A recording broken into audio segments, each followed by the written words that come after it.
Being grateful for that beginning, we continue with architect Miguel Aragones, who was born in the city of Mexico in November 1962.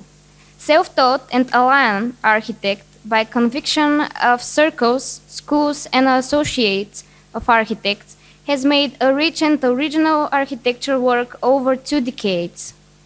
He has been an exhibitor and speaker at many universities in Mexico and abroad. He has participated in the first Biennale of Architecture International organized by the Canaculta and Instituto Nazionale de Belle Arte, as well as the third Biennale of Architecture, National Museum of San Carlos, both in Mexico City, which was recognized by 30 years of experience.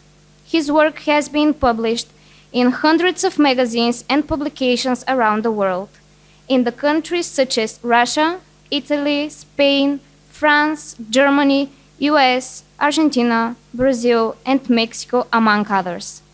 Even without having participation in contests of any kind, please welcome Miguel Aragones.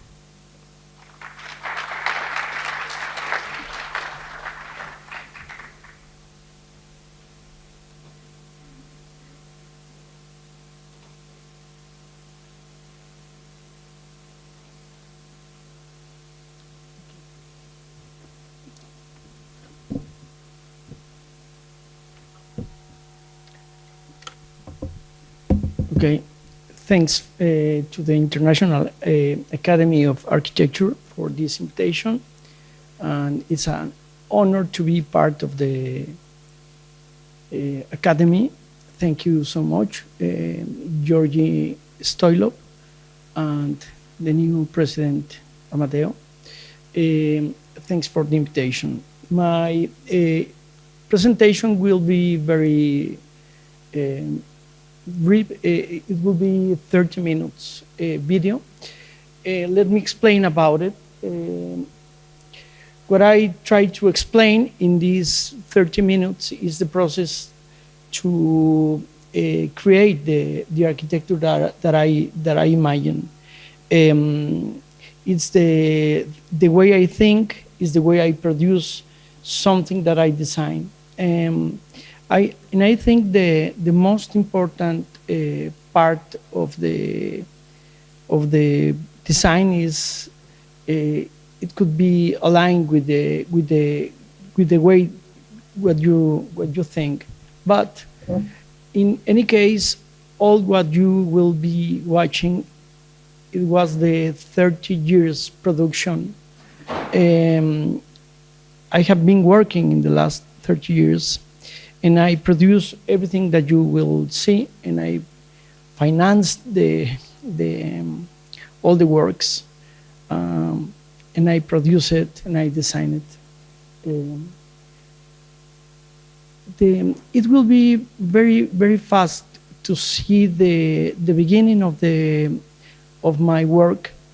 It was the social interest working about low-cost projects, about the huge necessity of houses and low-cost spaces for the people. It was my beginning 35 years ago. Since I start, I learned to do with the less material and with the less resources possible. I learned to create the architecture in the way that you will watch. That's it. Thank you so much.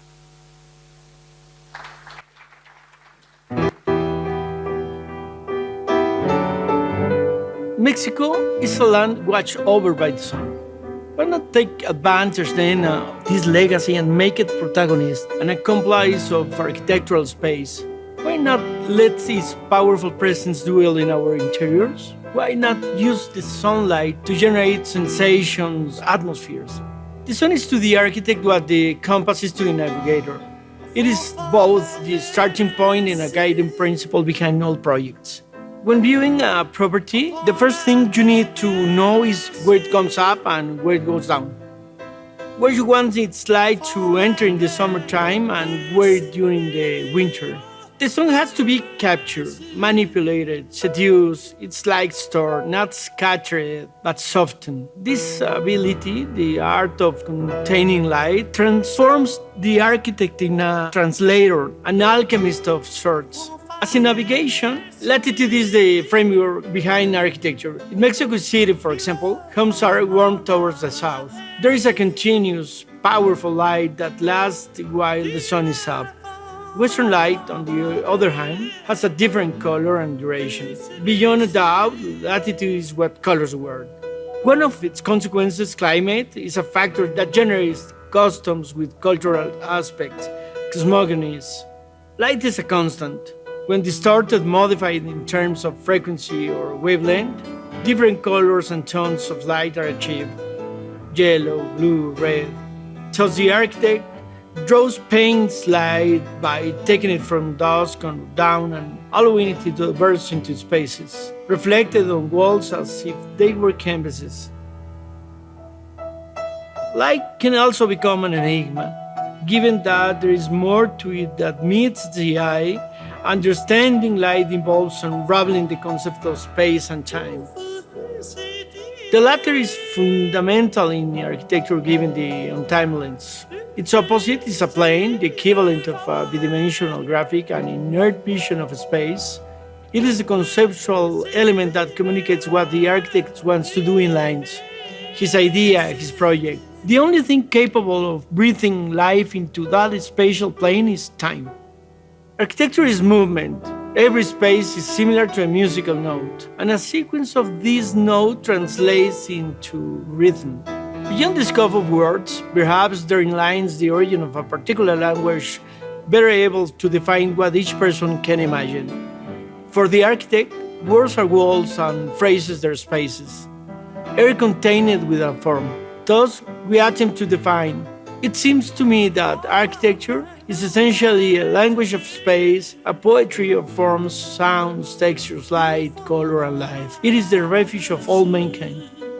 Above all else, the architect must take it upon himself to maintain a dialogue between space and function, while at the same time understanding the needs, both physical and spiritual, of those for whom he is working.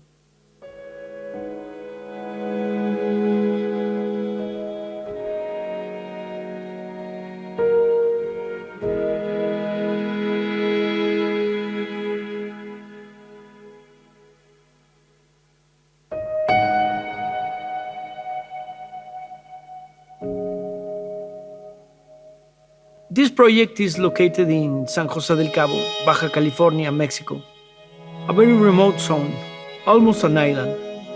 We found it's necessary to prefabricate the most as possible with the simplicity we like. I believe progress means walking through the most secure path which drives you to a certain goal, and it frequently tends to be the shortest way when searching for simplicity. Although this doesn't always result in the most emotive or comfortable, we search for progress, but it can bore us. However, the search of the aesthetic doesn't mean a straight and defined path, but it is which makes us being architects.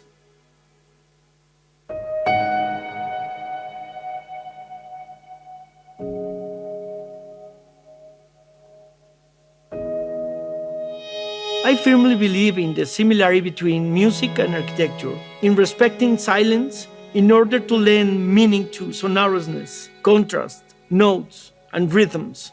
In architecture, each habitat triggers a sensation. A dark space enhances light. A small space lends meaning to width. An orange wall foreshadows a blue. Scale, light, and color always seek out their complements.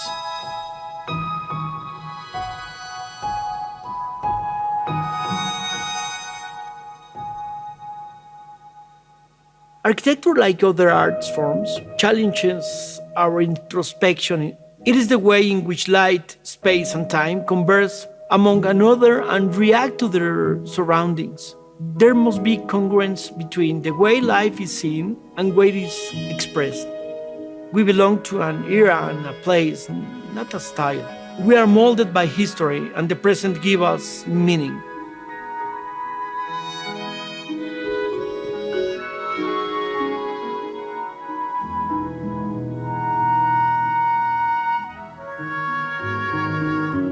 I can talk about horizon, dawn, and water, which are inherent to the body of the project. However, it is only our duty to integrate them and make them an extension of the building. These blocks that duplicate their image on water and the dawn which illuminates their faces, pretending to be the most simple as possible to make their involvement stand out and searching for light to integrate them. It is volume and the bodies which illuminate, not sun or spotlights. It is from the latter that they take light, but it's from them where light refracts and they acquire color. For me, architecture has to give at least a little piece for whom inhabits. It will say this helps thinking better but also feeling better. The first time I visited this property and took in the desert and the diaphanous clear water running along a horizontal line in the background, I felt the enormous drive of water under a searching sun. This piece of land, located in the middle of a coastline dotted with all-inclusive, will have to be transformed into a box that contains its own sea, practically its own air. Given the happy circumstance that the universe had created a desert joint to the sea along a horizontal line, it was the purest, most minimalist landscape a horizon could have drawn.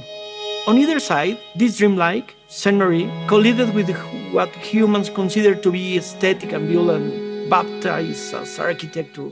I want to draw my own version, apart from the rest.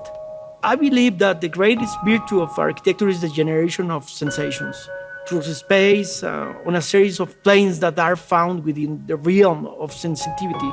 I believe this capacity becomes still greater when your surroundings allow you to meld into them, forming to part of your own space. In this sense, I wanted to take that horizon and bring it to the foreground. The water is an event that borders the entire project. All the volumes open up toward the sea and turn their backs on the city, which is all the remains of the original surroundings, burdened by noise. Mar Adentro is a kind of a medina that opens out onto the sea. Each floating volume contains interiors that form in turn independent universe. Each room visually contains a piece of the sea. No one can resist gazing out of it.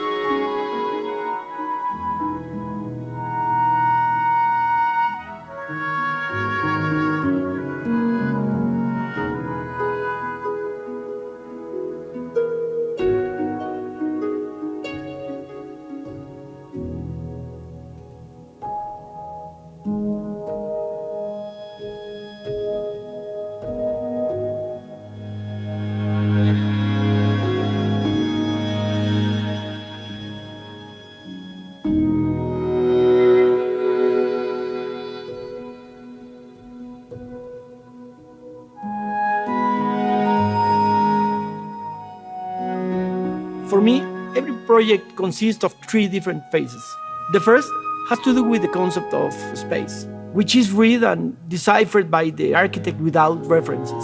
A reading of the space in and of itself, without external elements that may distract without interventions. When the concept is clear, the space has an impact that captures the attention of the visitor. The second phase is behind the space. It's what we call technique, which is not always visible, but can be felt. This lies in the detail and subtlety of certain forms, and the quality of manufacture, in the seams behind the work. Perhaps this, which sustains my work, may turn out to be visible for the viewer with certain experience or knowledgeable of the task at hand. On the other hand, the visitor who lacks that capacity will not observe details consciously, but will perceive it with clarity. Without the existence of these two first essential phases, there is no possibility whatsoever of attaining a third, reading the space and its capacity to generate memory. This is a century where, beyond a doubt, science plays a fundamental. Architecture is the art of containing light. We live in an era of grandiloquence, oversaturation, grandiose productions, vast and sumptuous works representing multiple human manifestations. That is why today, more than ever, I aspire to simplicity, to the economization of elements, to purification. With music, for example, no more elements are needed than a player who makes the crucial notes audible, the exact dosage of sounds, and someone ready to receive them. A piano, a cello, the sound required to create intimacy with anyone willing to listen. Music invents silence, architecture invents space, reads a verse by Octavio Paz. When I read it, it seemed to me a very accurate and precise synthesis. And I stopped to think about how music and architecture build an atmosphere in a similar fashion. Through rhythms and contrast, how they share ways of recreating sentiments, of caressing or violating them. There is an obvious relation between economic power and cultural influence, and bravery is often confused with a high price tag. This has tended to privilege an aesthetic of status and good taste, but the establishment of fashion as a means of consumption. It seems to me that freedom of choice gets results that are far closer to us and therefore much more innovative. In our country and around the world, there are many architects who have succumbed to the temptation of copying, allying culture and aesthetic formulas. This only creates entropy. Circumstances are never the same, and one cannot use the same solution as an answer to everything. Our senses receive too far much information. The modern city resembles a visual and auditory battlefield. To arrive at your own space implies setting at ease not only your body, but also your mind. I intend for my work to help mediate between the information that mankind receives on a daily basis and that which we carry around in our minds. I believe the city has reached a point in which it loses us. That is why I try to facilitate encounters with ourselves. Regarding color, it has been my desire to seek out new possibilities. Luis Barragán, Ricardo Legorret, among others, succeeded in recovering color in architecture. It was explored to the hilt, exhaustively in my opinion. Color has been a great legacy, but in my work I have chosen to go one step further. Color as a luminous accident, a manipulation of light. Beyond a doubt, it should be present, but in a more subtle fashion, not as something obvious and flat. Three-dimensional color, the result of light bouncing off a flat surface.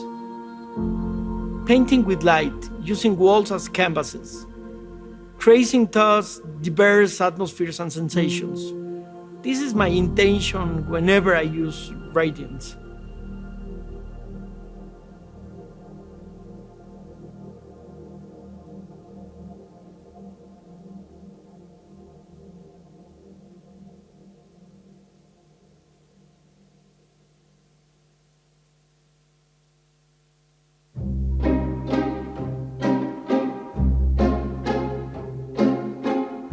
I start my work with the necessity of making architecture and the lack and wish for this type of spaces. Social housing meant and means the difficulty to tie basic physical necessities in a space which transcends on an aesthetical plane. Perhaps talking about beauty in this context may sound trivial, kitsch or baroque, but it's exactly this way of thinking which socially distances us. I learned to make architecture trying to understand basic necessities and solving them with the least amount of resources. I think it was an accidental or circumstantial minimalism, which went by hand with an intent to optimize every material. Every piece of that composed the whole. Social housing, perhaps, formed me more as a person than as an architect. In effect, we are a result of our circumstances.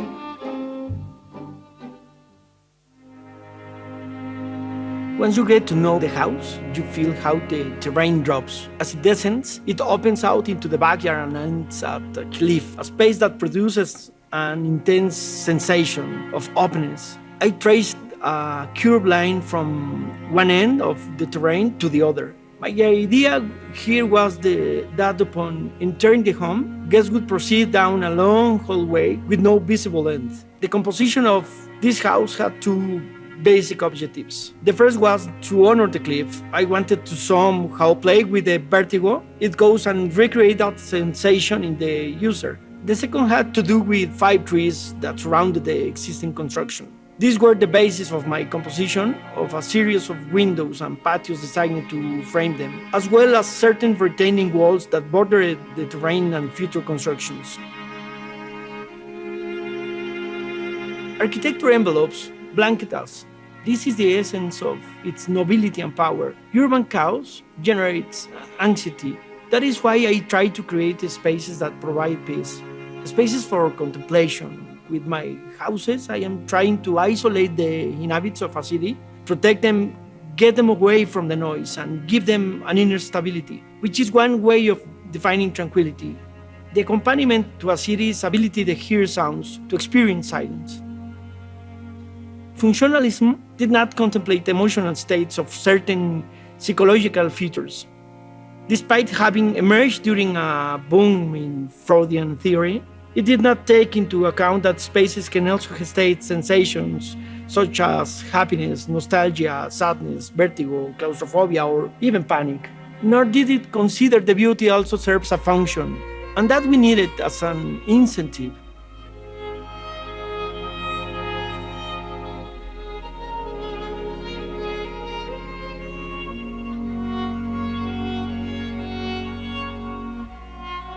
To arrive at your own space implies setting at ease not only your body but also your mind. I intend for my work to help mediate between that information that mankind receives on a daily basis and that which we carry around in our minds. I believe the city has reached a point in which it loses us. That is why I facilitate encounters with ourselves. Building on top of something else presupposes a kind of inheritance, for which a certain responsibility must be assumed. A compulsory relationship dialogue in which a different starting point and different way of conceptualizing one's work definitely exist.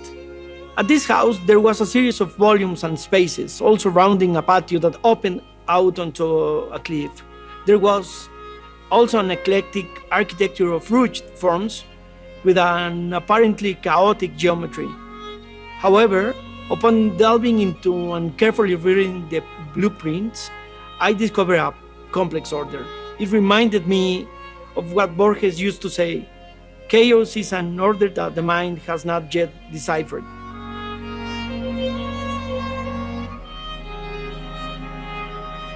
I turned the main lobby of this cube into a black box, a cavity without light, in order to totally enclose the space and make the contiguous one into another enormous box, this time of light, a body of transparent glass that opens out onto the cliff.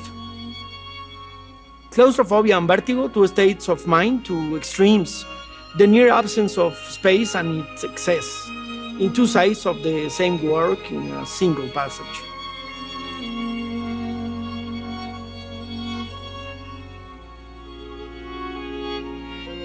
What I work with has more to do with proportions than size, although the latter psychological scale. For me, the psychological scale is fundamental. The box of light concept parted from a very small space in actual dimensions, albeit enormous scale in terms of perception, that is to say, interiority.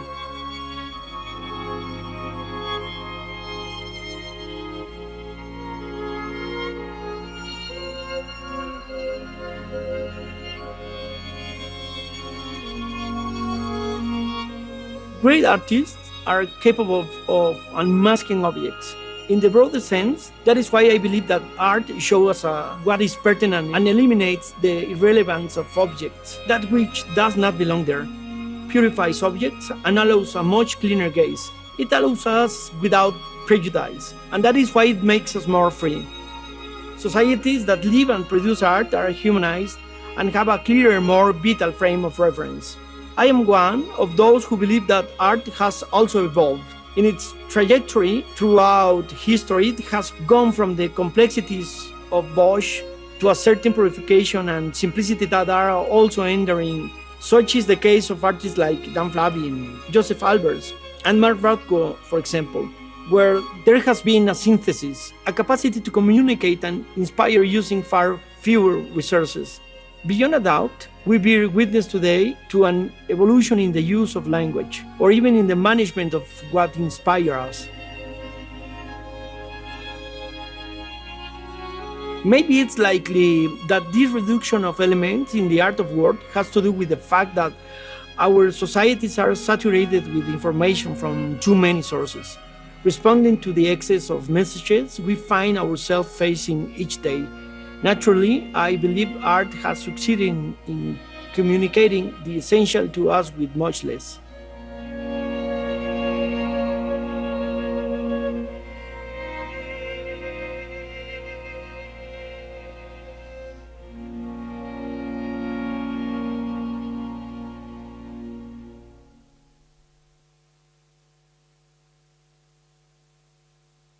The Encanto Hotel was built in Acapulco with few resources, economic materials and local labor. The building tries to retain a human scale, occasionally narrow, even small compared to or in contrast with its great heights. It has corners where only two people fit, intimate spaces that shelter and protect its guests. Encanto is also a great labyrinth whose exits open out and are completed by the ocean. Everything was playful, created to generate continual momentum from the sea, to compel those staying there to seek and find a way out, arriving at it always and capturing it with their gazes. Architectural works are always better off when economization prevails and the greatest possible content is combined with the least amount of material. To say more while using less. Nothing could be more environmental or sustainable. The physical side is measurable, while the subjective element takes charge of the spiritual, intangible side. Both have the same relevance and must be successfully harmonized. An architect who attends only to the emotional side makes his work into a kind of sculpture, something more akin to an artist's venture. It is very tempting for the architects to feel as if we were artists, but we're in fact a hybrid that must be well grounded, that must take into account the specific needs of those who will inhabit the spaces we create. And by this I am referring to their spiritual, physical and economic needs. Without these values, architecture is too easily diminished. Efficiency in the use of materials, availing oneself of all resources that belong to a construction. This is quantifiable, objective side that we cannot lose sight of, no matter how creative or artistic we want our architecture to be. La Vista represents a great dilemma in my work. During this project, it became clear to me that one cannot always focus on what we would like, given that the conditions and tools do not always coincide in the end. I am referring to a work completed for commercial purposes. Things have to make sense numerically, and they must answer to available and tangible economic at Encanto Puebla. There was an enormous tension between both extremes, given that I was both architect and developer. An architect who desired and recreated outcomes with his mind and emotions, and a developer or financier who attended to the objectives side of the project and compelled to make it profitable. The foundation of the project was the cube. There is nothing more simple and stable than this geometric figure. All of the above touches on the theme of the getting a good result out of minimal resources. That's what the project means or represents from the beginning. I came up with various constructive alternatives, different proposals in order to arrive at a more viable cost of this condominium development. First, steel. Second, concrete. Third, a hybrid of steel and concrete. Fourth, a mixture based on a post-stress and pre-stressed concrete. I have frequently taken upon myself to designate specific space in my houses for the work of certain visual artists. That way, their works are integrated with mine and they find their own space, one not left to chance, where they can be contemplated and admired.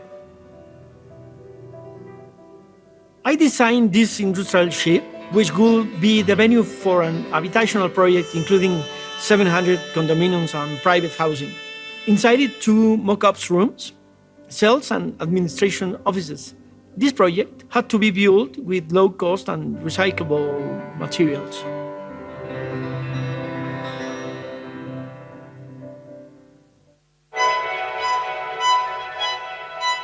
The first buildings were designed and with the help of Juan Herrero, Aires Mateus, and Martin Gutierrez. The traces of this enormous complex, some other prototypes like this one that I designed and I use in Cumbres de Santa Fe were a result of this experience, which was never finalized, only at this moment. Issues such as latitude, climate, customs, natural resources, and local labor constitute the frame of reference used to provide architectural solutions.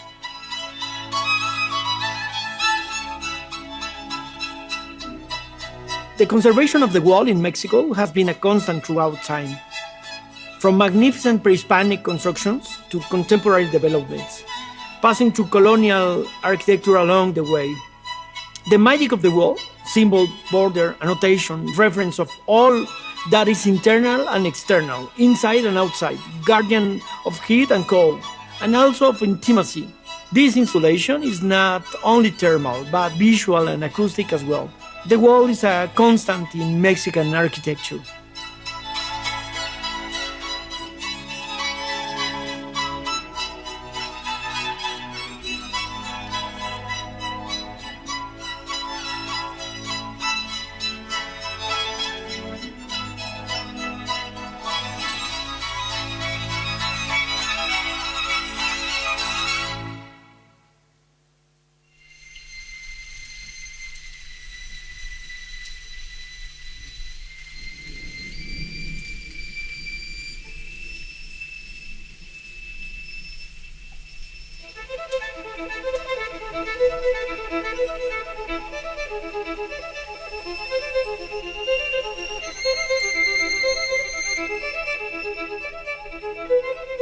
For a long time, I have felt that construction has failed to evolve on a par with other endeavors.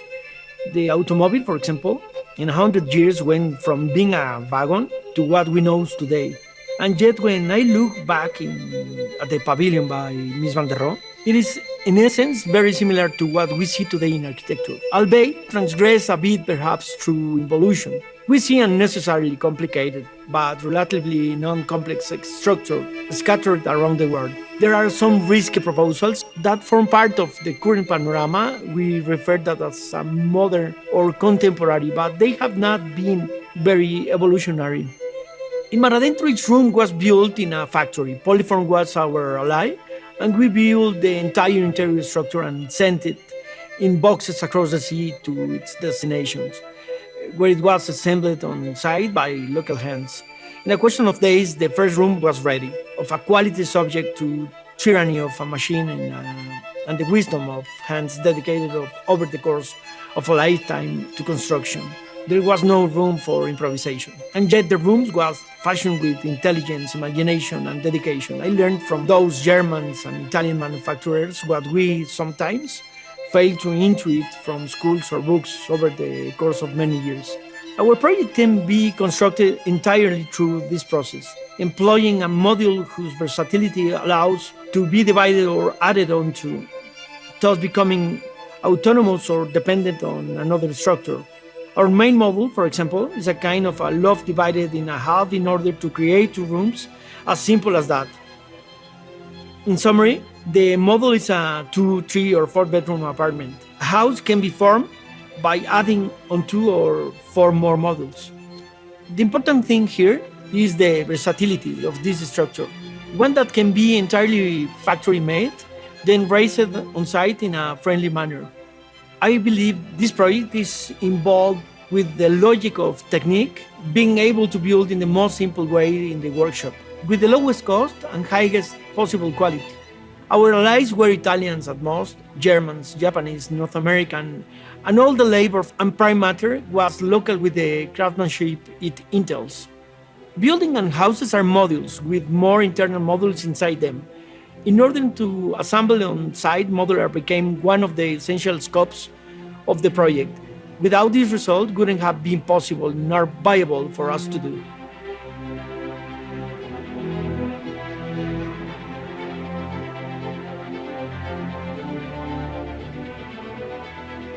Whenever possible, I move into the house and I am completing and inhabit it for the first time.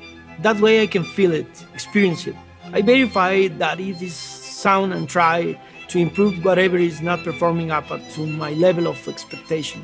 Then I dream up another space. Once I make it a reality, I relinquish my home to its new inhabitants and bid it farewell. So it has been on several occasions. I have moved and at the same time transformed myself.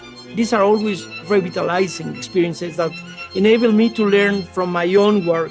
Also, this way I feel I have been able to avoid falling into a routine. The space doesn't trap me, but rather stimulates me to work on whatever comes next.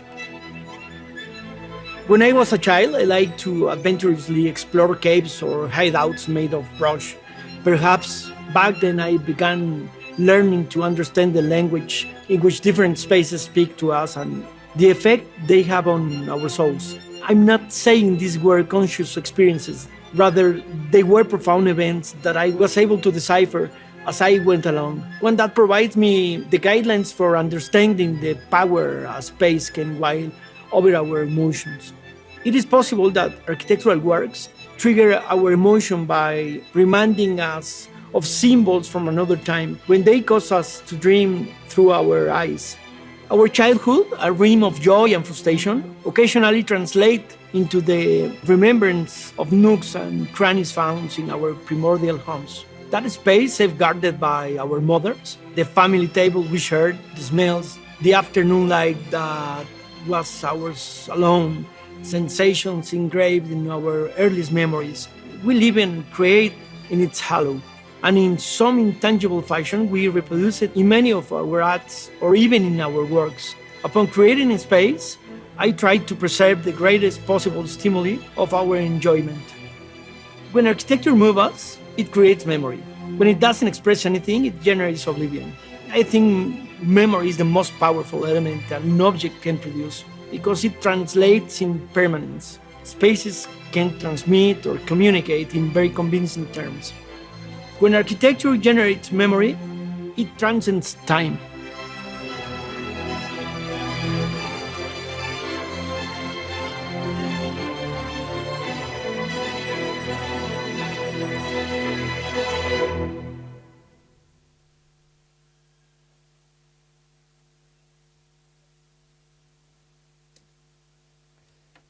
Thank you so much.